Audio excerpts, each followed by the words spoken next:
चलिए बात कर लेते हैं कल 7 तारीख को निफ्टी में क्या क्या इंट्राडे के लिए लेवल्स इंपॉर्टेंट हो सकते हैं और उन लेवल्स पे कैसे काम किया जा सकता है। देखिए, अगर मार्केट फ्लैट खुलती है, फ्लैट से मेरा मतलब है 650 और 719 के बीच में खुलती है, और उस केस में मार्केट ऐसे सीधा सीधा ऊपर चलने लगती है, तो हम एक कॉल की पोजीशन बना सकते हैं, लॉन्ग की पोजीशन बना सकते हैं 720 से ऊपर की।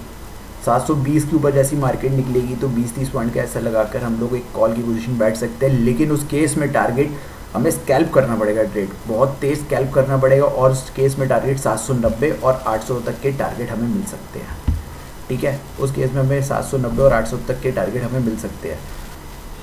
या तो फिर अगर मार्केट फ्लैट खुले और नीचे आने लगे तो हमें एट अ टाइम पुट की पोजीशन नहीं बनानी या शॉर्ट पोजीशंस नहीं बनानी है। ठीक है, जब तक मार्केट 595 के लेवल को नहीं तोड़ेगी तब तक हम इस मार्केट में शॉर्ट की पोजीशन नहीं बनाएंगे, अगर फ्लैट खुलती है मार्केट तो।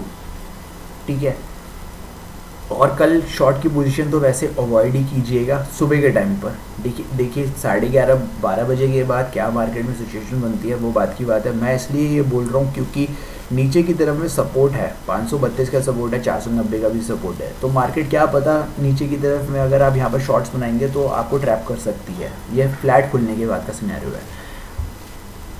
चलिए बात कर लेते हैं अब अगर मार्केट गैप अप खुलती है तो। गैप अप अगर मार्केट खुलती है 720 से ऊपर, उस केस में हमें इंस्टेंट लॉन्ग पोजीशंस नहीं बनानी है।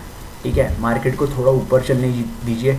जब मार्केट आपको दिखे 820, 825, 830 के आसपास, तो वहाँ पर एक 20-30 पॉइंट का स्टॉप लॉस लगाकर एक शॉर्ट पोजीशन वापस क्रिएट की जा सकती है, और उस केस में आपके नीचे की तरफ में टारगेट लंबे होंगे। 720 का आपको टारगेट देखने को मिलेगा और 680 के टारगेट देखने को मिलेगा, और वापस 650 के टारगेट आपको देखने को मिलेंगे।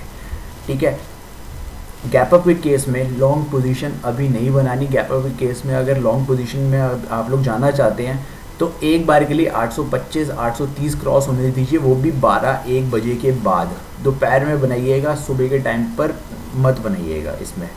ठीक है ना। अब बात कर लेते हैं गैप डाउन। देखिए, मार्केट में अगर कल गैप डाउन होता है, ठीक है, गैप डाउन से मेरा मतलब है 500 मतलब 600 के नीचे। ठीक है, 600 के नीचे अगर गैप डाउन होता है, उस केस में सीधा शॉर्ट्स नहीं बनाएंगे।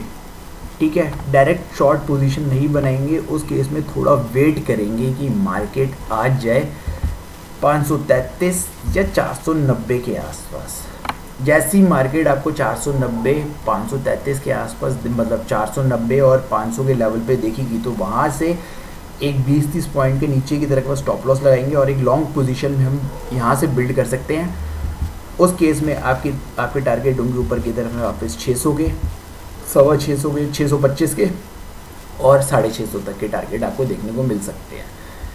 देखिए, कल अगर मार्केट गैप डाउन होती है और सीधा सीधा चली जाती है, ठीक है, ये 490 जाती है और कैंडल एक बड़ी बन जाती है और उसको भी तोड़ देती है सपोज कीजिए, और स्टॉप लॉस हिट हो जाता है। ठीक है, तो कोई बात नहीं, ट्रेड सुबह के टाइम पे छोड़ देना आप लोग। फिर हम लोग 11:30 बजे के बाद देखेंगे क्या सिचुएशन बनती है, क्या कंडीशंस होती है, फिर उस हिसाब से मार्केट में हमें रिएक्ट करना पड़ेगा।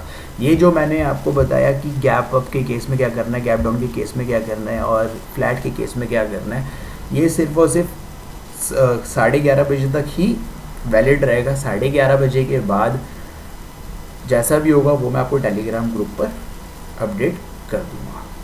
ठीक है, चलिए मिलते हैं कल नेक्स्ट वीडियो में। Thank you.